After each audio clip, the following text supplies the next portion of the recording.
¿Qué tal? ¿Cómo están? Vamos a continuar hablando de fármacos antihipertensivos. En este momento entran el grupo de los más importantes, los inhibidores del sistema renina-angiotensina. En este grupo tenemos a los inhibidores de la ECA y a los ARA2, antagonistas de los receptores AT1. Vamos a estudiarlos.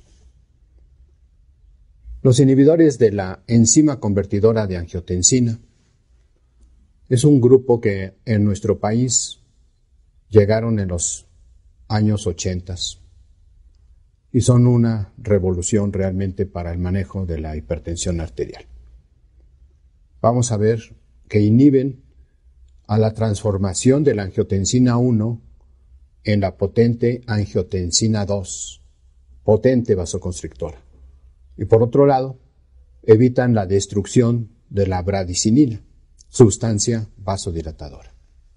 Vamos a presentarles ahora un esquema muy sencillo de este eje renina-angiotensina-aldosterona. Sabemos en la actualidad que esto es muy complejo, que existen muchas angiotensinas 1, que existen muchos caminos para llegar a la angiotensina 2. Pero este es un esquema muy simple y muy práctico para que nos indique en dónde están trabajando nuestros antihipertensivos. Sabemos que el angiotensinógeno va a ser transformado por la renina en angiotensina 1 y que esta sustancia, cuando pasa sobre todo a nivel de pulmón, va a ser transformada por la enzima convertidora de angiotensina en la angiotensina 2, potente vasoconstrictor. Y a su vez, esta angiotensina 2 va a trabajar en los receptores que se llaman receptor AT1 y receptor AT2 fundamentalmente. Entonces, aquí vamos a ver que podemos bloquear el camino de este eje renina-angiotensina, en este caso utilizando, por ejemplo, los inhibidores de la enzima convertidora, evitando la transformación de angiotensina 1 en angiotensina 2, y más adelante veremos aquellos medicamentos que trabajan al final, en el receptor, evitando la acción de la angiotensina 2, venga del sistema eje renina-angiotensina o venga de que se forme in situ en diversos órganos. Vamos a analizar los efectos vasculares que tiene la angiotensina 2. La angiotensina 2 va a provocar vasoconstricción periférica, vasoconstricción sobre todo a nivel renal. Con ello, se aumentan las resistencias periféricas y la presión arterial.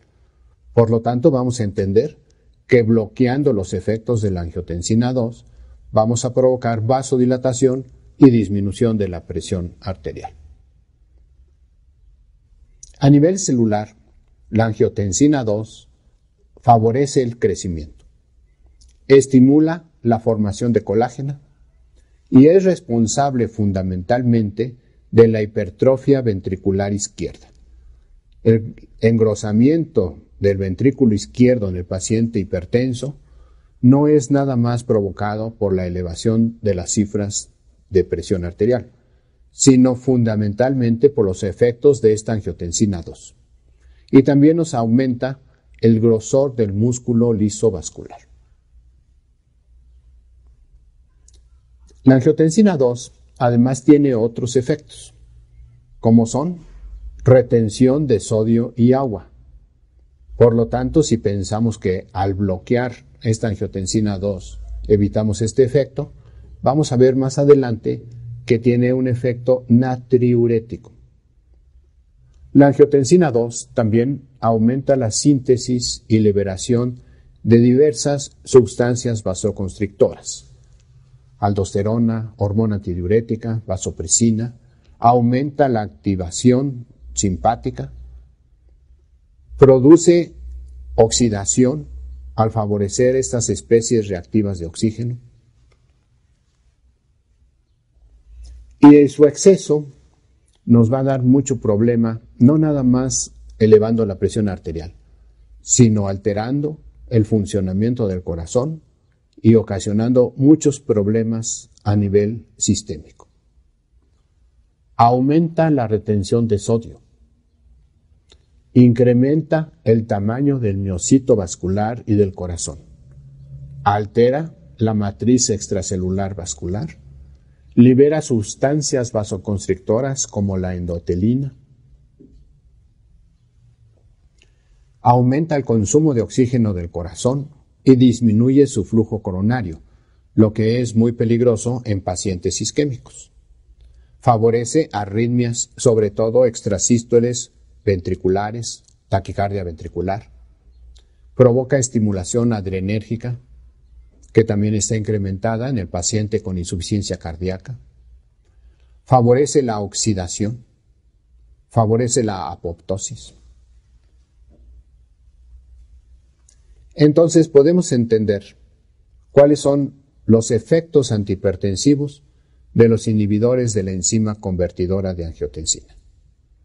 Al bloquear la formación de esta angiotensina 2, vamos a tener mayor vasodilatación. Y también la vamos a tener porque se evita la destrucción biológica de las bradicininas, que por cierto, el incremento de estas bradicininas son las responsables de la tos que se presenta con estos medicamentos.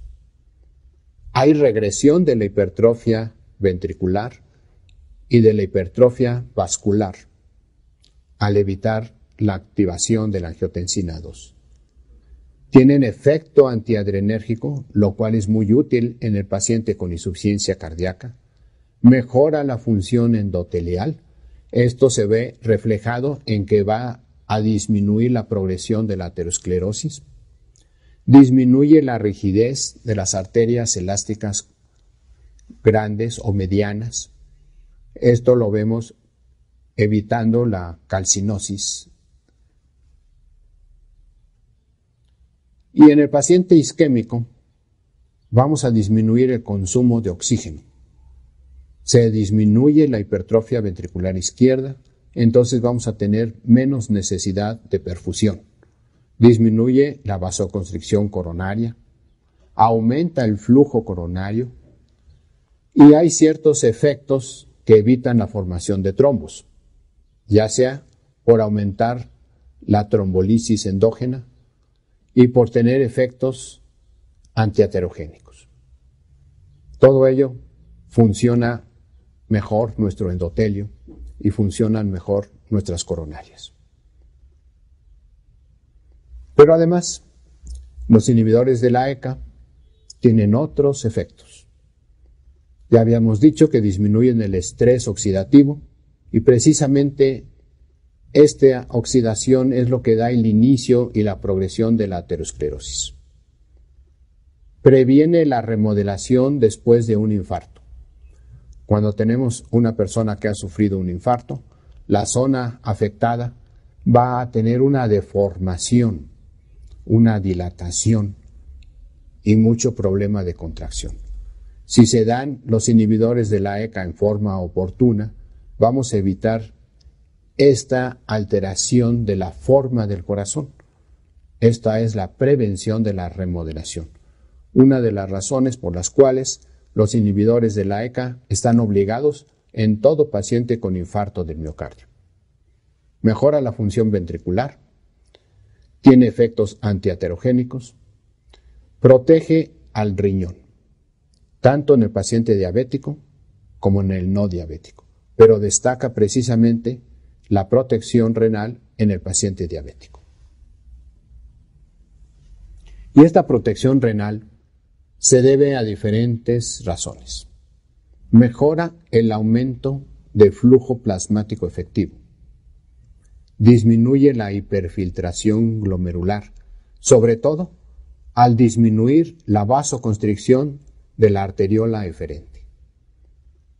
Se reduce la microalbuminuria.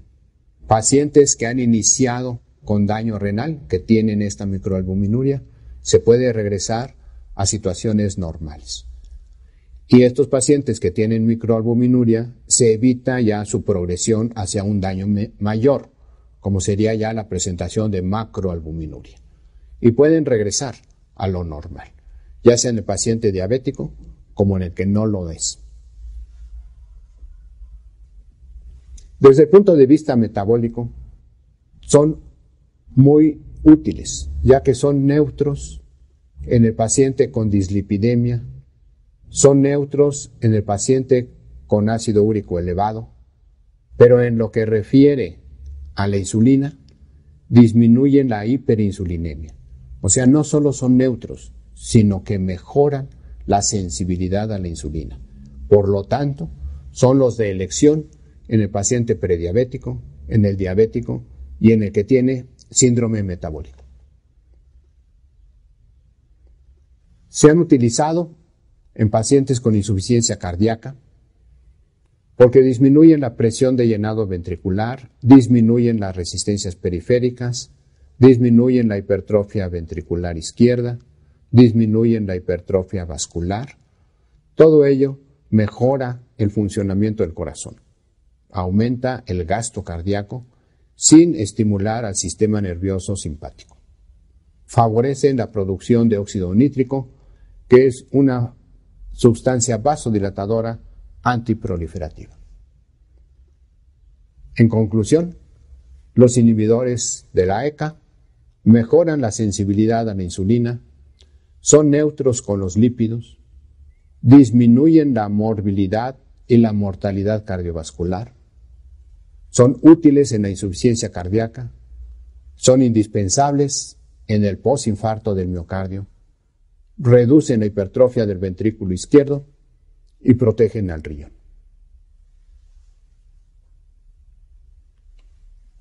Vamos a estudiar ahora otro grupo que también trabaja en este eje renina-angiotensina.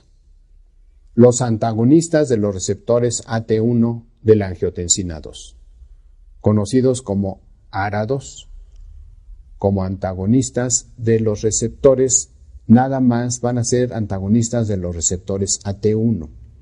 La angiotensina 2 es una sustancia vasoconstrictora que viene del sistema renina-angiotensina, pero también se puede formar por otras vías y también se puede formar in situ en algunos lugares. Estos medicamentos bloquean a la angiotensina 2, esté formada o venga de cualquier sitio. Vamos a estudiar entonces la formación de esta angiotensina 2. Ya decíamos, viene de la transformación de la angiotensina 1 a la angiotensina 2, en donde trabaja la enzima convertidora de angiotensina que estudiamos previamente. Pero hay otras vías en este sistema renina-angiotensina que pueden formar a la angiotensina 2. Y en forma local se puede formar. Y precisamente esta angiotensina 2 que se forma in situ es de lo más potente. Los lugares en donde se forma son el corazón, los vasos sanguíneos, el riñón, las glándulas suprarrenales y el cerebro. En este cuadro vamos a analizar los efectos de la angiotensina 2, estimulando a diferentes receptores. Específicamente, qué pasa si se estimula el receptor AT1 y qué pasa si se estimula el receptor AT2.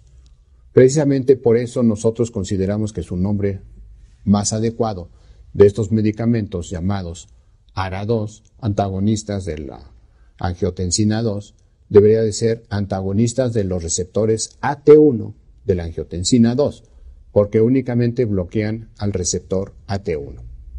Vamos a ver, en el sitio de las arterias, el estímulo de la angiotensina 2 en el receptor AT1 nos da vasoconstricción, mientras que la misma sustancia angiotensina 2 en el receptor AT2 nos da vasodilatación.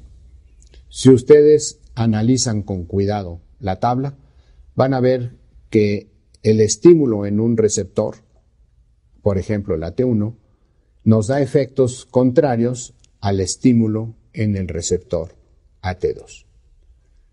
Y lo importante en la salud es el equilibrio de estos efectos. A nivel del corazón, el estímulo en el receptor AT1 es aumentar la contractilidad, aumentar la hipertrofia del ventrículo izquierdo, y mientras que el estímulo en el receptor AT2 va a ser contrario. Lo mismo podemos decir de su efecto sobre el sistema nervioso o su efecto sobre el endotelio. Por ejemplo, el estímulo de la angiotensina 2 en el receptor AT1 aumenta la síntesis de radicales libres, mientras que el estímulo en el receptor AT2 va a ser bloquear la acción de estos radicales libres. La angiotensina 2, estimulando al receptor AT1, nos va a disminuir la síntesis de óxido nítrico, lo cual va a ser contrario si se estimula el receptor AT2.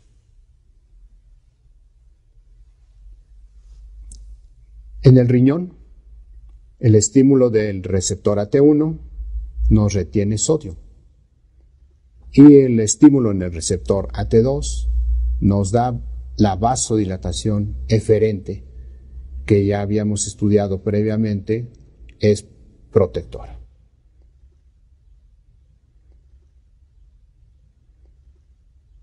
Vamos a revisar algunos aspectos farmacológicos de la angiotensina AT1. Estos antagonistas del receptor AT1 van a disminuir la actividad del sistema nervioso central y del sistema nervioso periférico. Y nos van también a antagonizar la liberación de sustancias vasoconstrictoras, como la vasopresina, las catecolaminas, y van a disminuir la contracción del músculo liso vascular. No afectan el funcionamiento del corazón, ni la frecuencia cardíaca, ni la contracción cardíaca. Disminuyen la reabsorción renal de sodio, o sea, son natriuréticos. Favorecen la estimulación de la prostaciclina, que es una prostaglandina vasodilatadora. Disminuyen las resistencias vasculares periféricas y con todo ello disminuyen la presión arterial. Disminuyen el crecimiento y la proliferación celular y son muy importantes para disminuir la hiperplasia y la hipertrofia del corazón y del músculo liso vascular.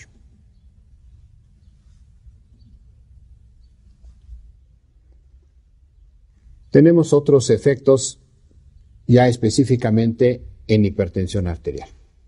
Su acción es gradual. Como antihipertensivos, su eficacia es equivalente a otros fármacos y su efecto aumenta en forma muy importante si las combinamos con algún otro medicamento. Por ejemplo, con las tiazidas, en donde tendríamos un efecto potenciador del efecto antihipertensivo y por otro lado, buscar el equilibrio de ciertos efectos colaterales.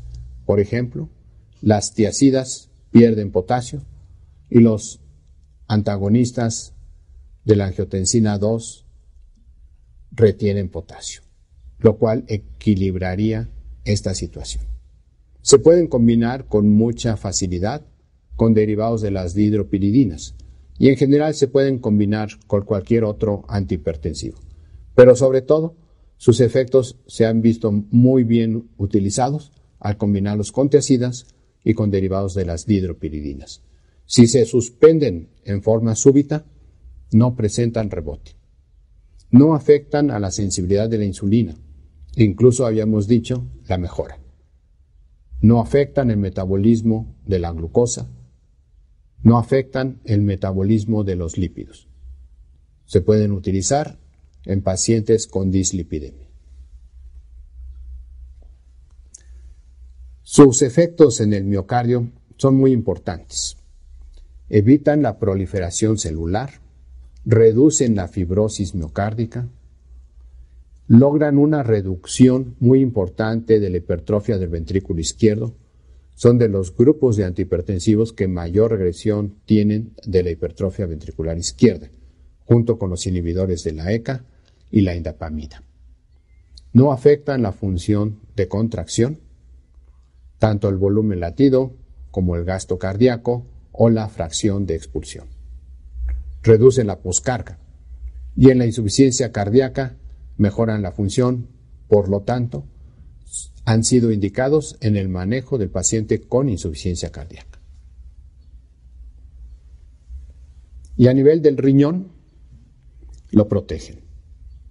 Evitan la lesión intersticial tubular, disminuyen la permeabilidad de la membrana, disminuyen la proteinuria, y este efecto que habíamos señalado de dar dilatación en las arteriolas eferentes logra disminuir la presión de hiperfiltración y con ello disminuir el daño del riñón. No cambia el filtrado glomerular final, mejora el flujo sanguíneo renal, disminuye en forma importante las resistencias vasculares renales. En conclusión, estos antagonistas del receptor AT1, conocidos como ARA2, comparten las indicaciones con los inhibidores de la ECA. Son mejor tolerados. Prácticamente son el único grupo que no tiene efectos adversos, o podemos decir cuando menos similares al placebo. Útiles para reducir la hipertrofia ventricular, son nefroprotectores, están indicados en el síndrome metabólico, en el paciente con prediabetes o con diabetes, son neutros en las dislipidemias, son útiles en la insuficiencia cardíaca y son útiles en la cardiopatía isquémica.